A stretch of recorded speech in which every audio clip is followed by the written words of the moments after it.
আজ স্পোর্টস্কোপ শুরু করছি একটি সাফল্যের খবর দিয়ে। বিশ্ব দাবার চ্যাম্পিয়ন ডি গুকেশ অর্থাৎ ডোমারাজি গুকেশ তিনি অসাধারণ একটি পারফরমেন্স করেছেন নরওয়েতে তিনি বিশ্বের 1 নম্বর খেলোয়াড় ম্যাগনাস কার্লসেনকে হারিয়ে দিয়েছেন এবং এই হারিয়ে দেওয়ার ফলে তিনি নরওয়ের প্রতিযোগিতায় এক ধাপ এগোলেও শেষ পর্যন্ত এক অখ্যাত প্রতিযোগীর কাছে হেরে খানিকটা পিছিয়ে পড়েছেন। তবে গুকেশের ম্যাগনাস কার্লসেনের কাছে এই জয় নিঃসন্দেহে একটি বড় ঘটনা।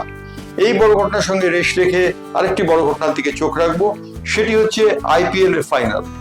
মঙ্গলবার আইপিএল এর ফাইনালে মুখোমুখি হবে বেঙ্গালুরু রয়্যাল চ্যালেঞ্জার্স এবং পাঞ্জাব কিংস 11, যারা গতকাল মাত্র মুম্বাই ইন্ডিয়ান্সকে হারিয়ে ফাইনালে খেলার যোগ্যতা অর্জন করেছে।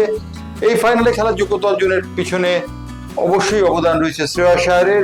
শ্রেয়াস আয়ার 87 রান করে নট আউট থেকে যান শেষ পর্যন্ত এবং মুম্বাই 200 রান করে তারা সবসময় জিতে যায়। 200-র বেশি রান করে যে মিথ ছিল আইপিএল এ, সেই মিথ ভেঙে দিয়েছে শ্রেয়াস আয়ারের দল অর্থাৎ পাঞ্জাব কিংস 11।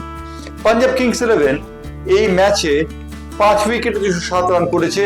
এর আগে মুম্বাই ইন্ডিয়ান্স করেছিল 5 উইকেটে মাত্র 203 রান এবং 204 রান করলে জিতবে। এই অবস্থায় তারা 5 উইকেটে জয় হাসিল করে নেয়, অর্থাৎ পাঞ্জাব কিংস 11 এই ম্যাচে জয়লাভ করেছে। পাঞ্জাব কিংস 11 এই ম্যাচ জয়লাভ করার পর নীতা আম্বানির দৃশ্য ভেঙে পড়েছেন। নীতা আম্বানি মুম্বাই ইন্ডিয়ান্সের প্রধান কর্মকর্তা, রিলায়েন্স গ্রুপের তিনি চেয়ারপারসন, তিনি ভেঙে পড়েছেন এবং তার ভেঙে পড়ার কাহিনী রীতিমতো পল্লবিত হয়েছে সোশ্যাল মিডিয়ায়। এই গেল ক্রিকেটের খবর। ক্রিকেটে কাল মুখোমুখি হবে পাঞ্জাব কিংস 11 এবং রয়্যাল চ্যালেঞ্জার্স বেঙ্গালুরু, অর্থাৎ বিরাট কোহলি এবং শ্রেয়াস আয়ারের মুখোমুখি সংঘর্ষ। এই সংঘর্ষে যদি শ্রেয়াস আয়ার জিততে পারেন তাহলে অন্য কথা, যদি বিরাট কোহলিরা জিতে যান তাহলে টেস্ট ম্যাচে বিরাট কোহলির প্রত্যাবর্তন হবে কিনা তাই নিয়ে একটা গুঞ্জন ছড়িয়ে পড়েছে। কারণ অরুণ ধুবল আইপিএল এর চেয়ারপারসন, তিনি বিরাট কোহলিকে অনুরোধ করেছেন রিটায়ারমেন্ট ভেঙে বিরাট কোহলি যেন ইংল্যান্ড সফরে দলের সঙ্গে যোগ দেন। বিরাট কোহলি যদি কাল জিততে পারেন তাহলে তার সিদ্ধান্তে কোনো নড়চড় হয় কিনা সেটি হচ্ছে দেখার, এবং সেই বিষয়টির দিকে চোখ রাখছেন ক্রিকেট বিশ্বের তামাম মানুষ। ইতিমধ্যেই ভারতীয় ক্রিকেট বোর্ডের একটি সিদ্ধান্তকে কেন্দ্র করে রীতিমতো আলোড়ন সৃষ্টি হয়ে গেছে। রজার বিনি ভারতীয় ক্রিকেট বোর্ডের সভাপতির পদ থেকে সরে যাচ্ছেন, সেই জায়গায় আসছেন রাজীব শুক্লা। বিনির বয়স 70 হয়ে যাচ্ছে। 70 বছর বয়স হলে তিনি থাকতে পারেন না ভারতীয় ক্রিকেট বোর্ডের সভাপতির পদে। 2022 সালে সৌরভ গাঙ্গুলিকে অপসারণ করে রজার বিনি সভাপতি হয়েছিলেন board of control for cricket in ইন্ডিয়ার। রাজীব শুক্লার বর্তমান বয়স 65, অর্থাৎ 5 বছর তিনি হেসে খেলে এই দায়িত্ব সামলাতে পারবেন এমনটাই অনুমান করা হচ্ছে।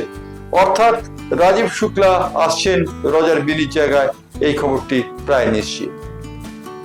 আজকে স্পোর্টস্কোপে আরেকটি খবর হচ্ছে মোহনবাগান নির্বাচন। মোহনবাগান নির্বাচন নিয়ে কিন্তু রীতিমতো জমা বেজে পড়েছে। রবিবার দিন মোহনবাগান নির্বাচনে 2টি সভা ছিল। একটি সভা অনুষ্ঠিত হয়েছে বেহালাতে এবং অন্য সভাটি অনুষ্ঠিত হয়েছে অন্য একটি জায়গায়। অন্যদিকে দেবাশিস দত্ত গ্রুপ তারা সভা করেছে বালিগঞ্জ প্লেসে এবং এই সভাকে কেন্দ্র করে রীতিমতো উত্তেজনা ছড়িয়েছে। মোহনবাগানের বেহালার সভাতে এবং মোহনবাগানের অন্য সভাটিতে মোহনবাগানের সভাপতি প্রাক্তন সভাপতি টুটু বসুর উপস্থিতি নিঃসন্দেহে উল্লেখযোগ্য ঘটনা ছিল। সঞ্জয় বসুর হয়ে তিনি ক্যাম্পেইন করেছেন এবং এই ক্যাম্পেইনের পর মোহনবাগান নির্বাচন যে রীতিমতো উত্তেজক হয়েছে সে বিষয়ে বলে দেবার কোনো অপেক্ষা রাখে না।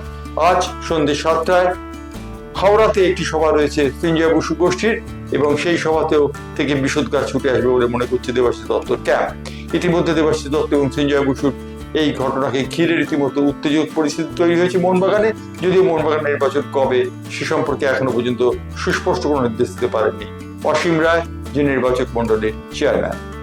এই কথা জানিয়ে স্পোর্টস্কোপ আপাতত আজকে এখানে শেষ করছি। স্পোর্টস্কোপ নিয়ে আবার ফিরে আসবো আগামীকাল।